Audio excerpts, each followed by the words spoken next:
कल्याण पूर्व येथील काटेमानिवली नाका परिसरातील आर्थिक विकासाला चालना देणारा एक महत्त्वपूर्ण टप्पा गाठण्यात आला आहे।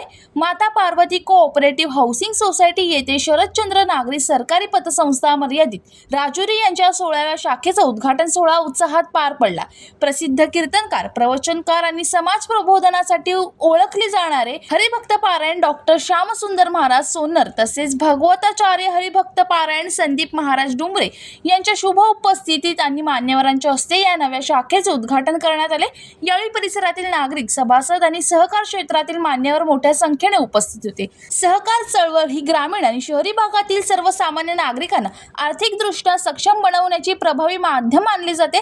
नव्याने सुरू झालेल्या या शाखेमुळे कल्याण पूर्व परिसरातील नागरिकांना बचत, कर्ज व विविध आर्थिक सेवा अधिक सुलभपणे उपलब्ध होणार आहेत। यावेळी नगरसेवक निलेश शिंदे, पतसंस्थेचे पदाधिकारी, अधिकारी, कर्मचारी आणि सभासद उपस्थित होते।